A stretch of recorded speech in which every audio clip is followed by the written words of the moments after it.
Hello and welcome to the Love Energetics Podcast. I'm your host, Marea, an intuitive energy reader and manifestation coach. This is the space where science and spirituality become one with the mission of empowering you to reach your full potential, consciously create your highest timeline, and become your most radiant, sovereign self. This is what I'm really honing in on. All right, we're talking about all things self-love, self-image, conscious creation, intuition, relationships, everything that you need to create your dream life and become the highest evolved version of yourself. That's what we're talking about in this podcast. This is probably one of the most casual podcast episodes I have ever done, especially because if you are watching this, I am filming this just sitting from the comfort of my bed. We're in a different transition phase right now. So I'm currently staying at my parents' temporarily. I have stuff in storage. I have stuff here. I don't know where anything is. I can't find the cord with my mic. I don't have my little mic stand set up that I had from a couple weeks ago. Or not a couple weeks ago, but when I last was filming my podcast with my little desk set up. The desk set up here is not really the vibe. It's also late. It's 11:30 at night as I'm recording this, and I just really wanted to keep my commitment to myself to get back to podcasting because I've been away. I've been in LA. It's been a couple months, and I I haven't done the podcast, and I want to get back out there. I have topics that need to be shared. I've had things channeled through me. I'm feeling really pulled to share this topic, and there's another topic that I really want to get filmed very soon as well. And I made a commitment that I was going to podcast, and I had a lot of resistance to it because I didn't want it to look unpolished, but I was like, you know what? Whatever. It's like I'm talking to a friend. This is just going to be a casual, chill podcast episode, and we're going to talk about all things about affirmations is the big focus for today because something I have been really going deeper with is seeing all of the inaccurate information about manifestation out there that is just not it does not work. And when I first got into the manifestation world, there were so many things that I accepted as fact that I was told in mainstream manifestation that are just not really accurate, don't really work. I've tried, they don't work. And now, 6 years into this, I know a lot more than I've ever known about affirmations. I've seen what works for me, I've seen what hasn't worked for me. And interestingly enough, it's like the perfect time for me to actually be talking about this topic because being back at my parents', this is when I had my initial spiritual awakening when I first started getting into manifestation back at the end of 2020, early 2021. And I just recently found my little manifestation law of attraction planner that I had back then. And I got to see, revisit all of the things I did back then and the ways that I used affirmations. And I'm going to explain them in a different way shortly. But the way that I was able to change my reality with bringing in affirmations, but not in the way that you think, and I'll explain that in a minute, and new programming statements, new belief systems, like all of this stuff under the affirmations style bucket. If affirmations have not worked for you in the past, just listen to what I have to say today and try out the methods that I give you in this episode today, because I guarantee it's going to change your reality. It's going to change your life, and you're going to really reinstill your beliefs in this method once I explain to you the science and the strategies behind it that actually make this stuff work to change your life. So, with that, this podcast episode is all about why affirmations actually don't work. So, the science backed explanation about why affirmations don't work. And actually, we're going to talk about a different way to view these types of statements because, right, if you think about it, affirmations are just things that you are affirming. You are speaking into existence, essentially. And so the way that affirmations are typically described don't really work. I like to call them programming statements, thought programs, because ultimately that is what they are. And so we're going to talk about how to create programming statements that are going to help you create your dream life, help you consciously create and manifest, in a way that is backed by science, backed by the spiritual energetic side. And I will share the different types of programming statements I have used that have worked for me. I'm going to talk deeply about how this helped me transform my own life, and then we'll go from there. First of all, you're not bad at manifesting. You probably just have missing pieces or misinformation. And so if you've tried traditional affirmations and they have not worked before, it's not you, it's the things that are being taught.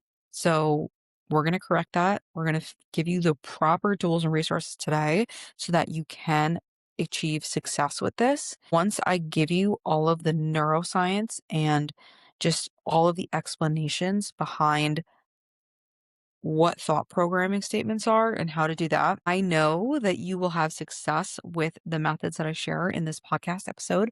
So, everything that I'm giving you today, I used this exact strategy to completely transform my love life. And that was back when I had zero external evidence to support any of it. And I'm going to walk you through exactly how I did that. And I'll even go through like how this process has evolved for me too over the years, right? Because I did that whole love life transformation back in 2021. And so now I'm using it in different ways for other things I'm consciously creating in my life. So I will share with you how that has evolved over the years so that you can get the full picture and integrate this into your life. So with that, I would absolutely love if after you watch this episode that you could rate the podcast 5 stars. This helps me get the podcast out to more people and inspires me to create more episodes because I know you guys are enjoying it. I know you guys are really liking it. So when you rate the podcast 5 stars, it helps me know that you are getting value out of this. So if you could rate the podcast 5 stars, drop a comment below and let me know what you want to hear about next, what questions you have, or just tell me about your experience with affirmations. What worked for you? What didn't? Let me know if this resonated. I would love to hear. And with that, let's get into it. Okay. So I'm going to go off first here with an overview of why traditional affirmations do not work. So I think all of us have a typical idea of what traditional affirmations are, right? Like, I am wealthy, I am beautiful, I am successful. Like, those, like, I am statements, like, I am powerful, like, all that stuff. Okay. Right. Like, that is what we've been told we need to do. Bonus points if you've been told to like stand with a power pose in the mirror, like, which, okay, fine. I get there might be a little bit of science behind like integrating the body into it, right? There is science about that. But I think we can all agree that standing in the mirror in a Superman pose saying, I am strong, like, that's not going to get you your dream life. So let's dive deeper into this, right? Because there's science-backed reasons as to why this does not work, and I'm going to explain why. So we're going to go into the neuroscience and psychology of it, which is my favorite thing to do, right? I love to combine the science with spirituality. So let's go into reason one. The first thing is that your brain is not a passive receiver in the sense of like your brain is not dumb, right? Your brain is like meant to be intelligent, right? So you can't really fake your way into a new belief and your brain is just going to shut that down, right? You can't go from feeling poor your whole life to then saying, oh, I'm actually wealthy. Like it just doesn't work like that. You can't just go from living years, even months, weeks with one belief and then having this new belief with zero evidence to back it up, your brain's going to immediately just not even register it, shut it down, and you're going to kind of almost like embellish this like imposter syndrome type of feeling and be like, what am I even doing? So that's what happens. And so technically, like the scientific psychology term of what that means is like cognitive dissonance. How I want to explain this because I learned this topic back when I was in college in psychology, but I've learned so many different ways of how that plays out, like just through lived experience and in studying the spiritual and the energetics. So the thing about cognitive dissonance is that how our brains work, right, is like you've probably heard this before if you're in the manifestation world, right? Like you manifest based on your beliefs. And there's a whole scientific reason behind that, energetic reason behind that. But if you have certain belief systems, your reality is going to be created in alignment with those belief systems.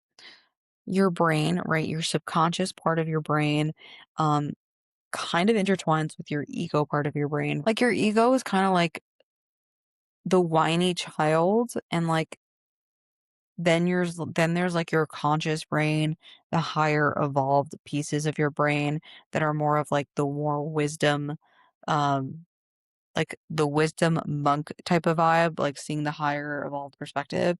And then the ego is like the whiny kid that's like complaining, woe is me type of vibe. Um, so going back to the cognitive dissonance, your brain likes to feel safe.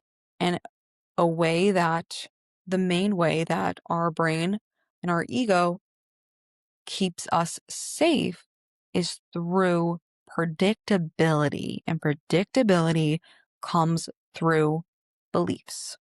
So we believe something, it predicts our reality, and our reality reflects that, right? So if you are having this belief that you're poor, you can never make a certain amount of money, like you kind of just identify with the archetype of what a poor person would be, for example, which I know that's like super basic and there's so many other layers to that. If that's what you identify as, your belief systems are in alignment with a poor person. And so if you start saying you're wealthy, that is contradictory to your current lived experiences, your belief systems. Your brain is going to be like, oh, no, no, this is not alignment. We're shutting this down. This is not true. This isn't us. Like, they're not going to register it as yours because it's not in alignment with all the things that it knows to be true. So, that is why just saying these things, these general, non specific statements going from 0 to 100 in the complete opposite direction will not work, right? And the other thing that happens is that going back to your brain wanting predictability and like the cognitive dissonance and the like once it has that belief, right, it wants to maintain that belief because that's where the cognitive dissonance come in. If a new belief comes in, that is unpredictable. So if it's unpredictable, that registers to the brain, the subconscious, the ego as unsafe. And so a way that your belief systems play out in creating your reality is through your reticular activating system. You might have heard this word before, also known as RAS, RAS. Um, so it's really just like your brain's filter system. So it's just constantly scanning for evidence that matches your existing beliefs. So because if you think about it, there's so many different stimuli in our external reality. Your brain cannot focus on every single thing, right? Like that's where like the I'm overstimulated, like kind of thing comes from, right? There's only so much we could focus on at one time. And so your brain has to figure that out for you to function in your day-to-day life. And the way that your brain functions or the way that your brain filters that out is through your belief systems. It's constantly looking for evidence that matches your existing beliefs because it's like, all right, all is well in the world. We're safe. We're good. We're chilling. So when you say that you're wealthy, but you really have beliefs and lived experiences that align with scarcity and being poor, your reticular activated system is going to flag that and be like, wait a minute, no. Look at all this evidence that shows we're poor. Look at all this evidence that shows that we're never going to make enough money. Remember this that happened? A memory will pull through of when you tried to be rich once and it didn't pan out. Like your reticular activated, whoa, your reticular activating system is going to be firing off to keep that old belief intact because that is safe, that is predictable, and our brain does not like to deal with that or change. So that is why these traditional affirmation structures are just immediately shut down by the brain and they are never able to be ingrained permanently. I would arguably say, even with repetition, because I know repetition is really, really important in the rewiring process. But if your brain's continually shutting it down, you can't really be making progress in the repetitions of it. So you have to go through a different way, and we're going to get into that shortly. Even though resistance is a big piece, so another fun little neuroscience term for you is neuroplasticity, which has been basically it's been proven by the neuroscience community that our brains are plastic, which what does that mean? It means that they're malleable. It means that we can actually change because previously what we have been told based on older scientific studies is that you can't really change, especially as you get older, right? Like we've all heard, like when you're younger and you learn a new language, it's a lot easier than when you're older. But if you actually use the right strategies in science and energetics, you can actually change no matter how old you are. And if you get it right, you can actually change easier and faster than you even think. So our brains are malleable. We can change. It does require repetition, but it also requires believability. If your brain is not on board, your brain's going to reject it.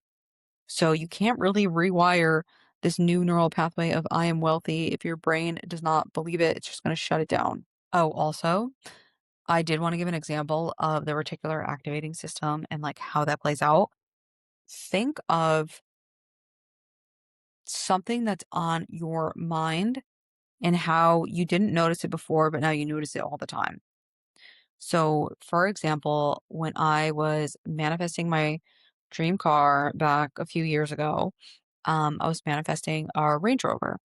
And it was interesting because it wasn't really a car that I noticed very often. And funny enough, when I was telling my dad that that was the car I wanted because my dad's a car guy and my dad always takes care of my cars in the past, he's always been a big participant in the buying process of my cars. He literally said to me, he's like, who even has a Range Rover? He's like, I've never even seen that car around. Like, granted, we live in the suburbs of Connecticut, right? And then it was funny. 2 weeks later, he came back to me and was like, okay, ever since we talked about the Range Rover, I've been seeing them everywhere. I didn't realize how frequent they are around. That's an example of your reticular activating system working. So, because now that it's on your mind, your reticular activated system is pulling and filtering it through. Going back to my personal story of that I said I was going to share with how I started doing this back in 2021 when I had my first spiritual awakening, I intuitively knew this. I was like, all right, because like I was on TikTok, right, and seeing all these people talk about manifesting their specific person and this and that, and like all these affirmations they were saying, and I was like, there's no way I'm gonna like this is gonna work because I don't believe a single one of these things because I've never experienced this in my reality, right? They were all these like self-concept type of affirmations where it's like, I'm the best of the best and everyone is obsessed with me or whatever it was, right? Like all those Delulu type of things. I'm like, this is not gonna work for me because I know that if I'm saying, oh, everyone's obsessed with me, like I'm not I'm not actually gonna believe that. Okay. Like I've been having dating issues my whole life. Like I'm not gonna magically just flip a coin or flip a switch and have randomly believe that. So with that, that is how I started integrating. And I'm gonna go deeper into the strategy behind this, but I started integrating programming statements and using them in a bridging type of strategy. So, two different things: programming statements and bridging strategy. What are programming statements specifically compared to like an affirmation? So, I like to say programming statements because the more that I learn about our brain, especially as I'm building out my intuitive brain more and more and really studying the neuroscience of how the brain works, our brain is like a computer. Like we have certain thoughts running, right? Like especially like the more I talk about, you've heard me talk about programming, like how we're being programmed in school by our parents and these societal limiting beliefs. And like, I'm going to make a whole podcast episode about all the programs in dating that make dating so toxic. And anyway, we are programmable. Our brains are like computers. And when we have a program, right, from society, from our parents, it comes with a host of things, but a set of thoughts that align with those programs that also relate to the belief system in those programs. And so you have certain belief systems that also are formed from repetitive thoughts. And so there's certain types of thoughts that you have in that program, right? Just like a computer. So you have to start somewhere, right? So I knew I had this program of my program was basically I was unlucky in love. Yeah. My program was I was unlucky in love, and I had a set of thoughts and belief systems that that program consisted of. I'm not chosen. I'm not special. Comparing myself to other women. Oh, whoever's prettier is going to be more desired than me. I'm just like any other girl. Why would somebody choose me? Things like that.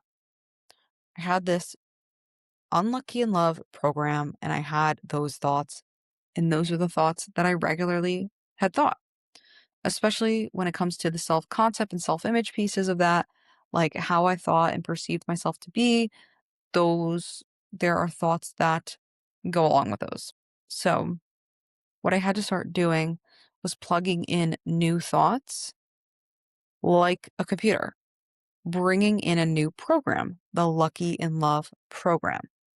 And so I had to do that in a way that was not going to be shut down by my brain and like trigger resistance and make my brain feel unsafe and create all the cognitive dissonance. Like I had to do it in a strategic way that was going to get me the result I wanted, but also not be too abrupt, basically, and like go against how the brain works. I like programming statements because they are something you're affirming, right? You're saying out loud or you're writing down, you're plugging in to be a new thought. So typically, like if I'm plugging in a new thought, I'm probably going to be writing it and saying it out loud as repetition, right? Because repetition is key.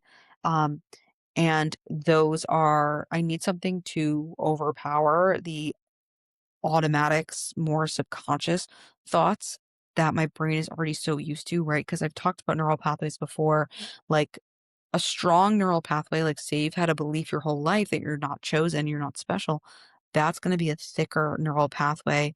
And then you try to bring in this new neural pathway, and that one's going to overpower it.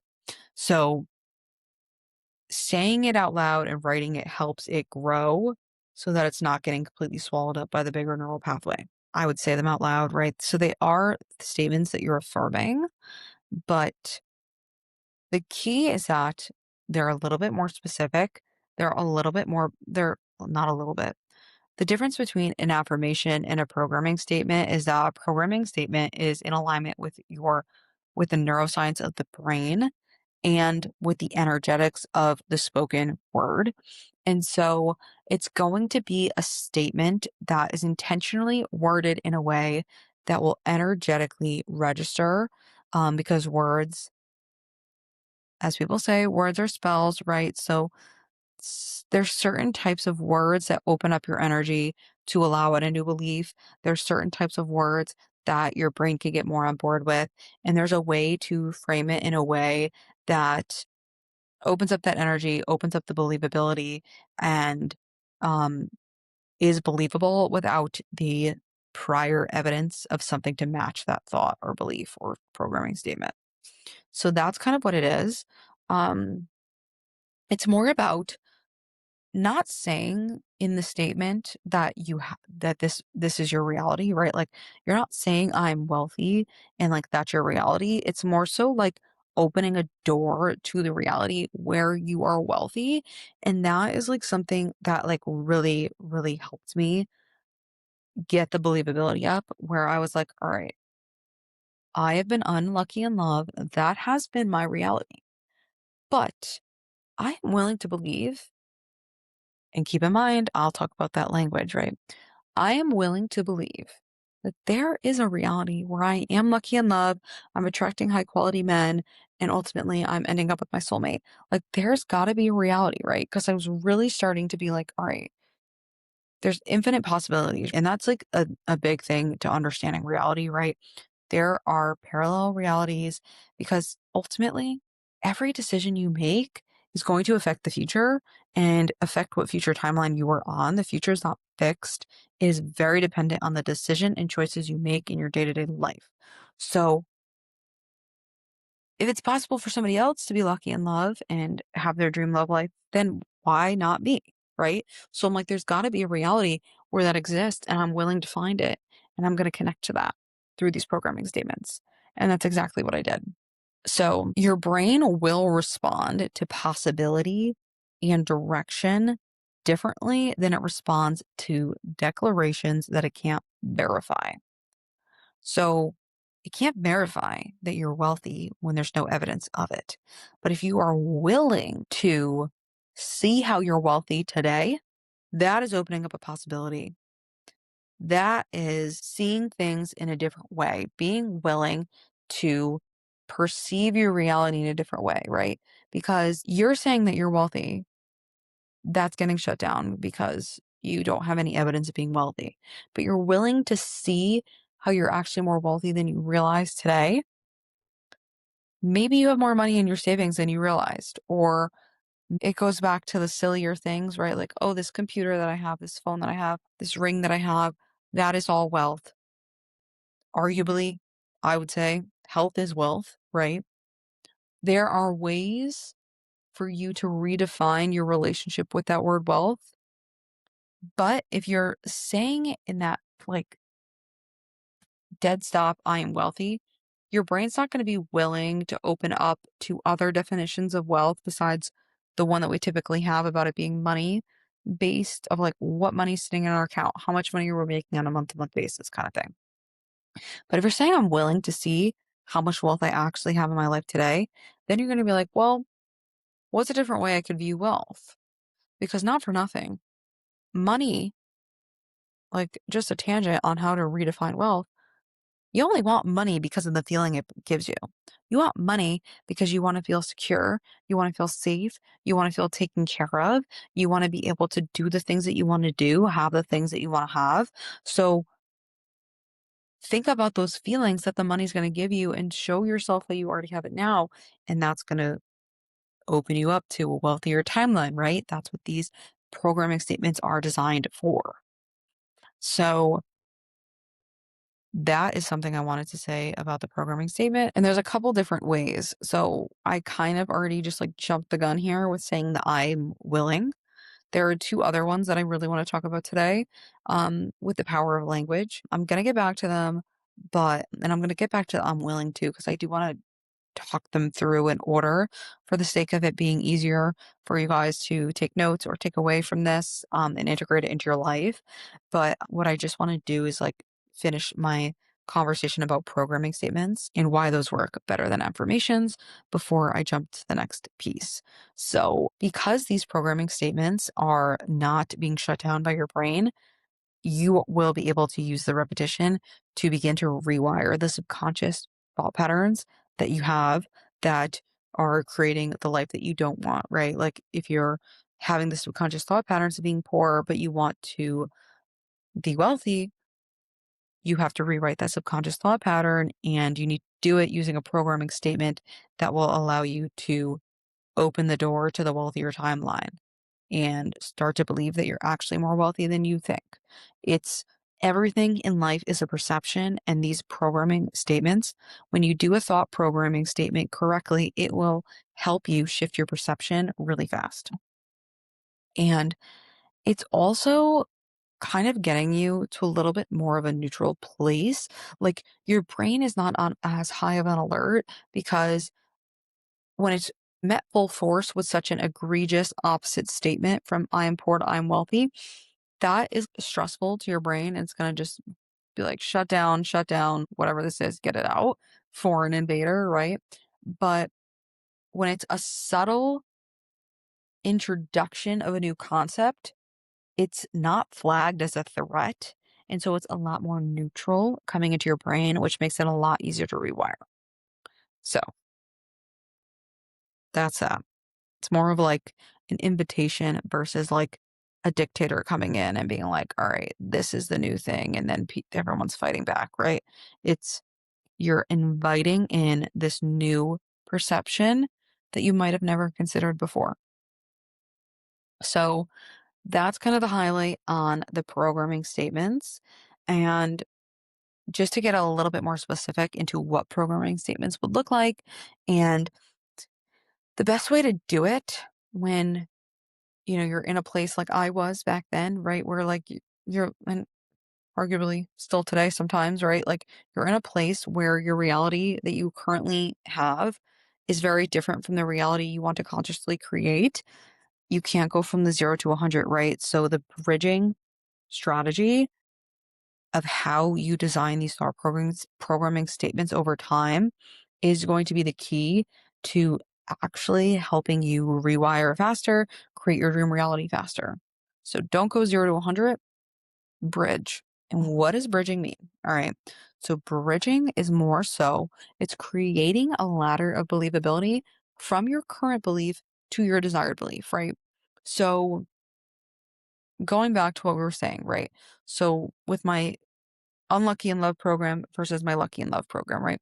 I started to be willing that there was a reality where I was lucky in love, even though all my life I've been shown I was unlucky in love. And like I said, I was not going to be able to start saying that everyone's obsessed with me and I'm the best of the best and this and that, right? I did get to a place where I could have more like Delulu type thoughts like that, but I could not start there because I had been thinking the opposite for my whole life, right? So I started creating these bridging type of programming statements that were kind of more in the middle of that.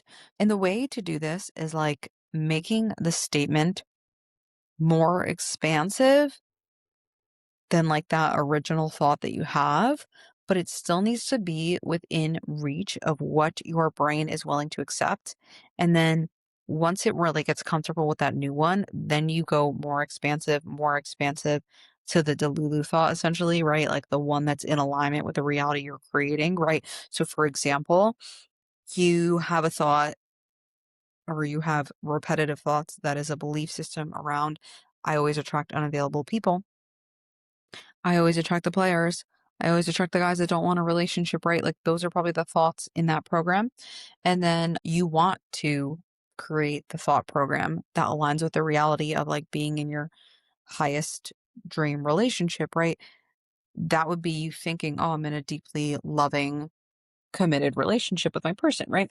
You can't go from one to the other. So you need to start with that willingness. And then I'm going to go into some other language that will help. And it's like, okay, so in the past, I have attracted unavailable people, but I'm willing to be open to a reality where I'm attracting people that I choose that also choose me in return. Right? So there's that. Or somebody who's unlucky in love, right, doesn't think that they're special. I'm willing to see the ways that I'm special. See how that's more open versus saying, I am actually special. I am actually amazing. I'm willing to see the ways that I am special. I'm willing to see the cool things that I do that make me unique that no one else can replicate. You see how that's opening, that's inviting, it's expansive, it's a different energy versus the declaring. And it kind of like almost invites your brain instead of like trying to force it into something. It's like, oh, brain, like, why don't we see, like, let's try this on for size. Like, what can we actually like, can we find some proof here? Like, basically, it's like, oh, hey, brain, like, let's put you to work. Let's actually open us up to a new perspective. Why don't you go find some evidence of that? It's like almost like assigning your brain a task to help you align more with like the new belief systems.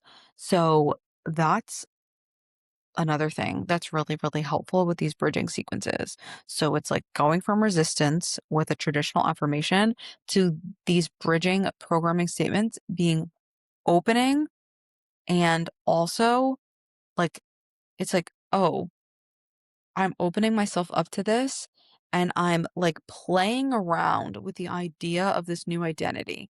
Because when it's playful, it's also a threat and it's more of a fun game that your brain will be more open to allowing it. Make sense? So it's not really, and it's not really lying. Like, that's the thing too. Like, because with the other affirmations, it feels like you're lying to yourself in a way. This isn't going to feel that way because it's actually like you're genuinely able to believe it. Because if somebody else is able to live a life like this, like, keep this in mind too. If somebody else is able to have their dream love life, their dream career, their dream body, whatever, you are able to create that too. So there's got to be a reality where that's a possibility, where that's happening. So you're not lying to yourself. Like, there has got to be a way, there's got to be a parallel reality where that is happening.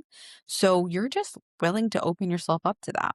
Like, that's not lying. That's literally truth, right? So you're just like getting yourself on board with a different truth. It's like, it's not a lie. It's just a new type of truth. Like, this was your old truth. This is your new truth type of thing.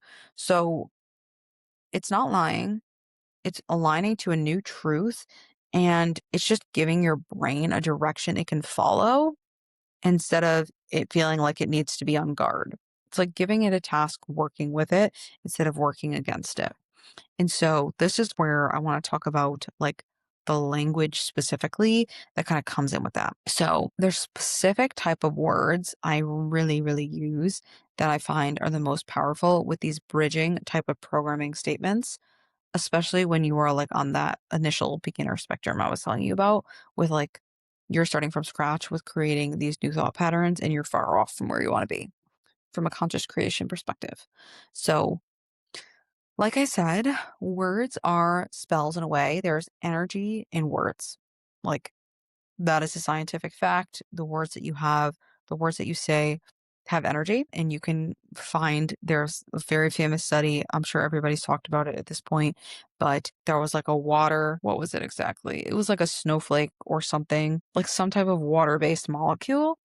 And one of the molecules was being said nice things, and one of it was being said mean things to it, like I love you, or I hate you.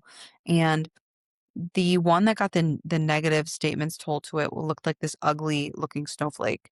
And the one that got the pretty I love you positive things had the pretty, very gorgeous looking snowflake.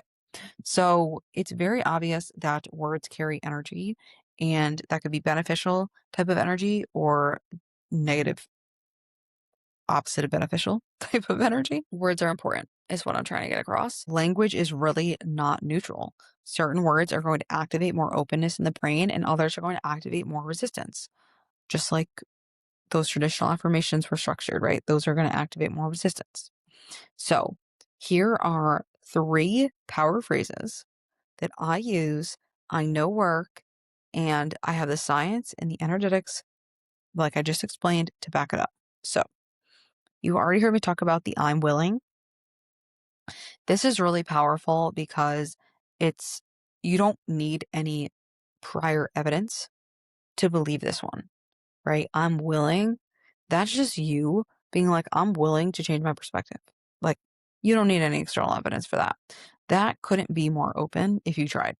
So that's immediately removing resistance by not requiring the brain to believe something and find this evidence yet. That's like, oh, this is more like future focused, forward thinking. I'm willing to believe that real love is available to me. I'm willing to believe that I can manifest my soulmate. That is just, that is like the first one you should use, really, is like, you don't need any prior evidence. You're just opening yourself up to that new timeline. So that's going to create an energetic openness, and it's going to allow you to start pulling in things that will give you that evidence.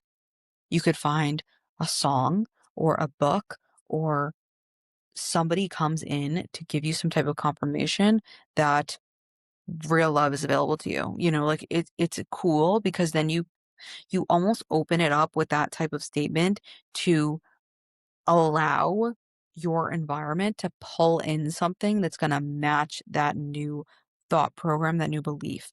The more that you say it, the more you're going to find new evidence that comes in to validate that new belief. And that's why that will strengthen that neural pathway very, very quick. So that's that one. The second one is another big favorite of mine is I choose. That is like, you don't need any external validation, right? It's like kind of with the I'm willing thing with you don't need anything from the past. You're choosing because you are the conscious creator of your own reality. You choose what you get to focus on. You choose what you get to experience.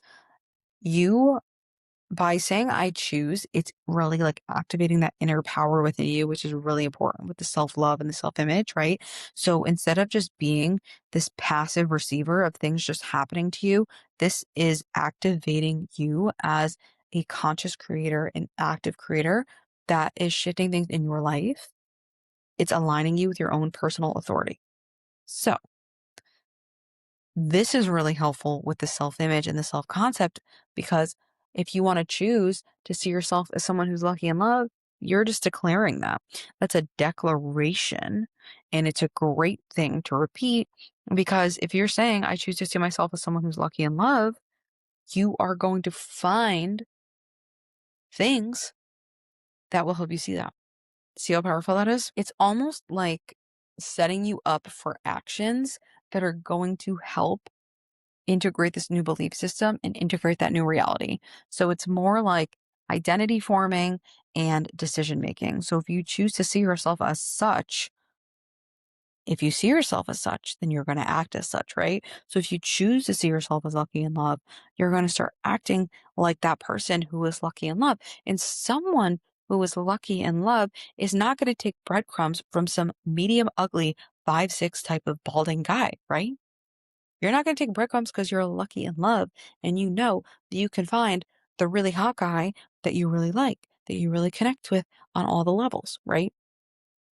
That's what I'm saying. Okay. So I choose, I'm willing. And then the third one is I'm allowing. Okay. This is like that feminine energy receiving type of vibe because like we want to make sure we have a balance, right? And so with the I choose, that's a little bit more masculine driven in the sense of you're choosing, right? Like you are making the decision, but we want a good push and pull, right? Because yin and yang, the universe works in balance, right? The balance of the divine feminine, the divine masculine, right? We do need to take action. We do need to have that power and connect to that inner authority, but we also need to make space to allow things. We can't be forcing, right? So this helps you shift from a forcing mentality to receiving. This is very, very powerful. So it's going to align you with the energetics of being open, receptive, and also open in the sense of like allowing it to come in instead of feeling like you have to chase it. So it's kind of like as cliche as it sounds, I don't chase, I attract. Like you're showing what you're open to so that it could come to you. So it's just opening yourself up, but like in a direct way to the timeline that you want to bring in. So I'm allowing love to find me as I become more of myself. This is a podcast that I can dive deeper into on another day, but a lot of women who have been burned by men in the past have like this subconscious hatred or maybe even conscious towards men. That men are cheaters or liars or you can't trust them, right? So you have this negative perception of men and you create meeting men that show up as such because it's in alignment with your belief systems, right? So if you want to rewire that, which is something I really had to do because I've had many trials and tribulations of being burned by men. And there was a point where I was like, men suck. Like, why would I want to date all these crazy people, right? There's no one good out there. Everyone good's taken, whatever, right? The whole song and dance of that program. So I had to be willing to right, to change my perception of men. And instead of thinking all men were bad, all men suck, all men are weird or ugly or whatever, I had to be willing to see the good in men in order to attract good men in my life. And so once I did this, I used the programming statement. I'm allowing myself to see the good men in my life. Or what did I say? I have to go find my law of attraction planner. I'm allowing myself to experience the good men that are out there. What did I say? I'm allowing myself to see how men are good. Something like that. What was it? I'm allowing myself to experience high quality men, something like that. Cause I was really big on like attracting high quality men because that was a big issue where I felt like the guys that I was attracting when I was unfulfilled in my love life were like either not really like attractive to me. I had to like force myself to like the nice guy that I wasn't attracted to, or they like were like hot but like a player and like didn't have any emotional intelligence in the sense of like I didn't really connect with them on an emotional mental type of level or whatever, right? Or they had a shitty job and were like a loser, but they like were hot because they were like so sure of themselves, right? So where was I going with that? So anyway, so that's why I was big on high quality men because I was like, all right, I can find a guy that's attractive, is ambitious, takes care of himself, is good with money, is respectful, you know, I can connect with emotionally. Like I can find a guy that has all those things, right? So I had to allow myself to experience that. I had to allow myself to believe that men are good. And it is actually crazy because I always experience the best versions of men nowadays.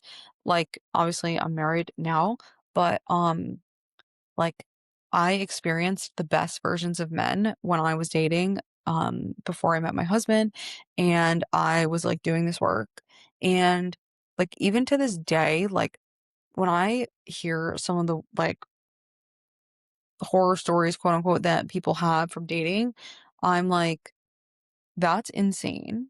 Like like I just don't even resonate with that because I was able to shift my belief systems so much that I became a non-match to men acting that way towards me, even in like a day-to-day type of interaction with men for the most part.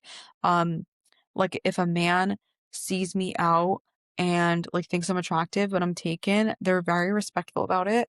I don't really get like weird behavior from men because I've programmed myself to have that perception. I tend to attract better interactions because I have that belief system. So anyway, I digress. So I'm allowing is the third one. It's a receiving type of vibe. It's a lot more open. It's inviting. So basically you want to create programming statements, especially like the bridging one, the final version of that probably doesn't have these, but these are the bridging ones. I choose, I'm willing, and I'm allowing. I mean, they're also just like, I would say like those three statements and using them for like your daily intentions, like when I go into like what really helps me now as I've evolved over the years in my daily energy setup, I will use these phrases in my programming statements for what I want to create and experience that day. So, I mean, you should always use these. But then, like, with these bridging ones that I'm talking about, like, I'm willing to believe that I could be the girl who's lucky in love. You will eventually get to the place where you're like, I am lucky in love. And you will know that because you will be getting so many new evidential experiences of how lucky in love that you are. Guys doing this, doing that, whatever you define as being lucky in love, that you won't need to use the bridging statement anymore. You're just going to identify with it as I am lucky in love. Of course I am. Look at all these new experiences I have to validate that. And so that is how the bridging works and to get you to that like end result programming statement. And then ultimately, you're going to be repeating it and it's going to become a bigger neural pathway than the original one. And now it's going to be automatic and subconscious, which we love. Then you're not going to have to worry about saying it all the time. It's just going to be part of you, who you are and how you think and how you operate. It becomes your new state of being. That's what these programming statements do. And it's really awesome. So that is that. And yeah, essentially with my story, right? Like this is exactly what I did. I used those three phrases. I started off with the least level up from the belief I originally had. And I just kept working my way up to that final end statement. And that's exactly what I did. And I started attracting higher quality men every single time. It wasn't a complete 180 shift, right? Like I would maybe attract a higher quality guy, and then like a couple dates in, he would ghost me, or I would attract a high quality guy, but he had like one thing that was like a super deal breaker for me. And had to decide, like, am I going to settle with this guy that has like something that I really didn't want that wasn't on my soulmate manifestation list, or am I going to keep going and find the person that has all the things, right? So the important thing to note is that with these bridging programming statements, like they worked for me, but I had to stay the course with the repetition and the believability and give my reality time to catch up. You can't just expect an overnight shift the next day to be different. You need to give yourself time. You need to let your subconscious submerge this up, and you need to give your energy field time to start creating the new in your reality. So I think that is like a really big piece. And there is going to be times when that internal resistance comes back up. That happened to me multiple times, right? And so it was really, really important that I, well, I mean, is this when I talk about mantras? Yeah, I feel like this would be where I would talk about the mantras that I used. So I guess to just talk about my story of how I used these with transforming my dating life, what I want to say is that I did this every morning. I would say them out loud. I would write them down, but it was like a non-negotiable every morning. This was how I was starting my day because your brain is most permeable in the morning. And it's kind of like the analogy of rolling a ball up a hill or down a hill, I would say. It's kind of like the analogy of rolling a ball down the hill. You start at the top. Whatever thoughts you start with through the day, like those are gonna like accumulate and like build more energy around those more and more. So if you start your day off with the new thoughts that, you're still working on getting more automatic that don't come as easily, you are going to want to get that ball rolling first thing in the morning because that's going to make the rest of your day easier. It's going to fast track your results and it's going to make it happen that much faster or easier, I should say, because I just said faster. So, first thing in the morning, I always did that. And I would generally repeat them to myself throughout the day. Like, I definitely just kept them top of mind and just reminded myself throughout the day. So, I would create these. Then I get to a point, usually like every month, I would do like a reflective thing or I'd reflect on the month and reflect on my affirmations, programming statements, I should say. I would reflect on the ones I was doing for that month. I would decide if I wanted to keep those or tweak them, going up the bridge or add in some new ones, replace some old ones that I know I didn't really need anymore because I was already, you know, in a place where I was thinking those thoughts, believing them already. They became more subconscious and automatic. So that's typically what I did when I was transforming my love life, and it worked incredibly well. And like I said, give your reality time to catch up because it did not happen overnight for me. And the other thing I want you to know is that don't expect it to happen with the person you have the most emotional attachment to. So when I was like first doing this in my transforming my love life, there like, for me to expect it to happen with, like, the guy that wasn't already, like, giving me the attention, the guy that, like, my focus was the most on, he was not the person to shift. In fact, he was really the last person to shift if you really think about it.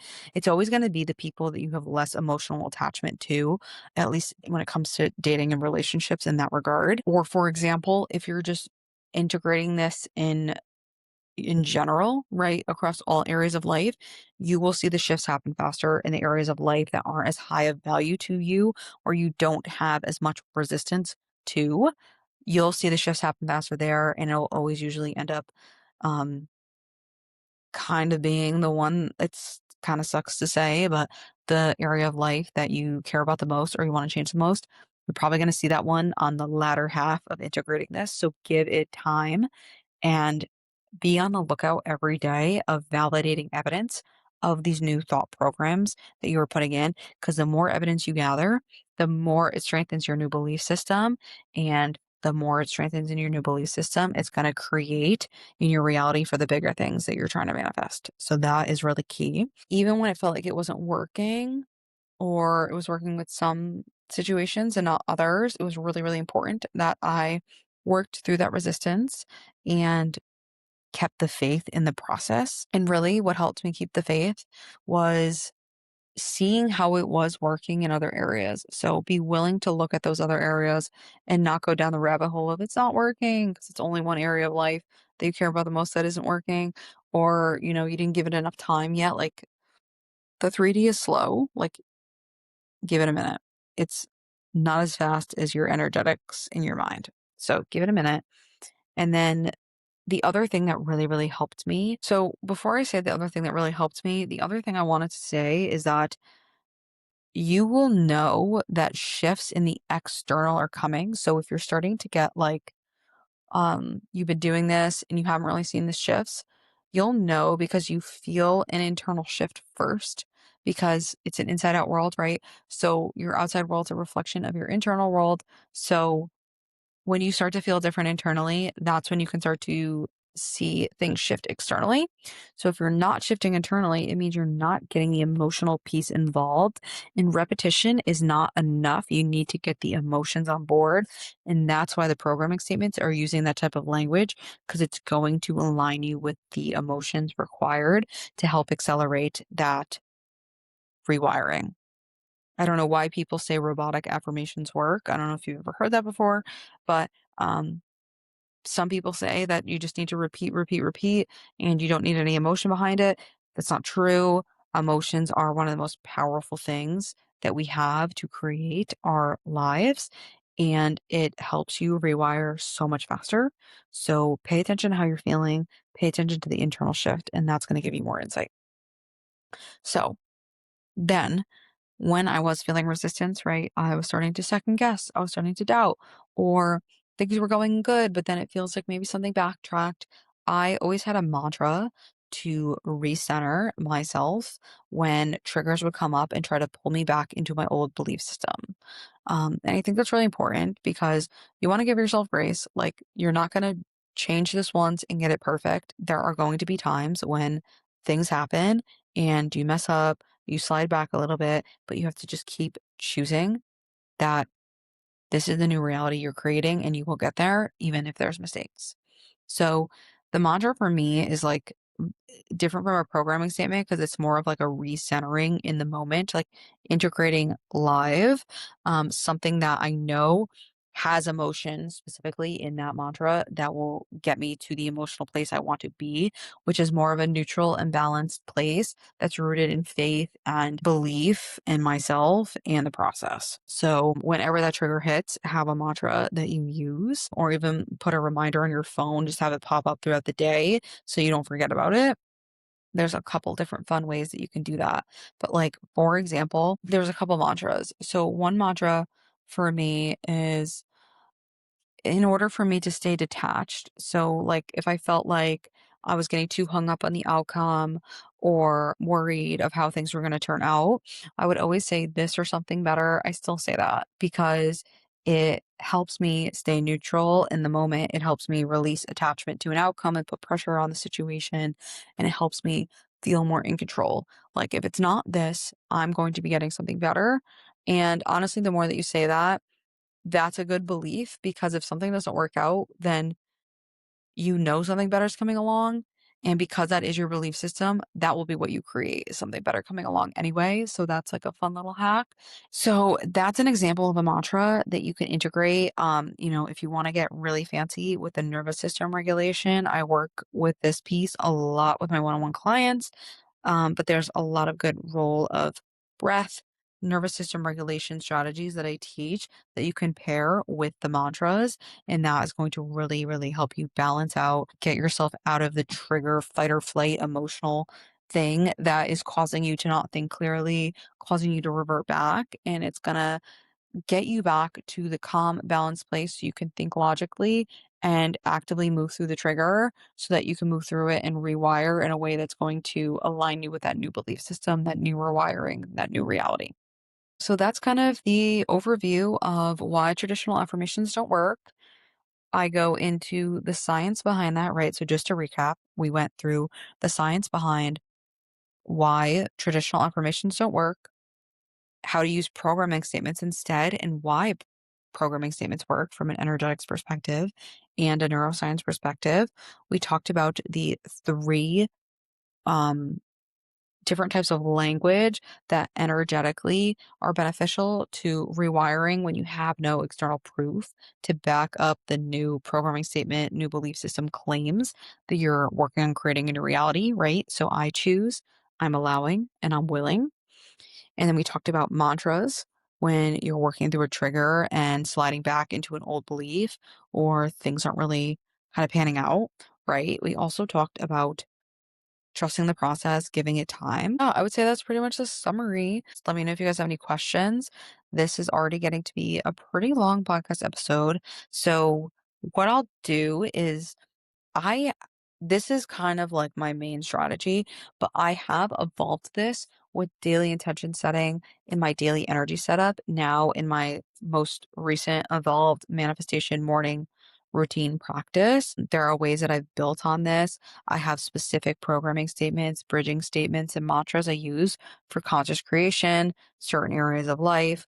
There's definitely more specifics I can get into on this. So if you do rate this podcast 5 stars and you comment and let me know that you want a part two to this episode, let me know.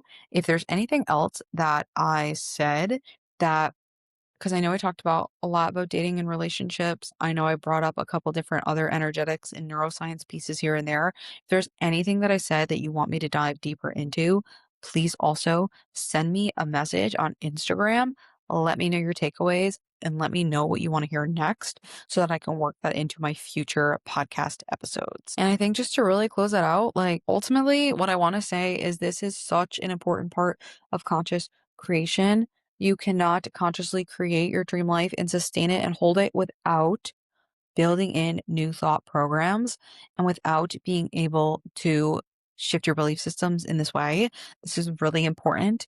I've seen this work time and time again. And I've also seen the times where I've done it in different ways that are not the way that I taught in this episode that have not worked. Like those robotic affirmations or not using that language, not bridging. Like I've seen how that works.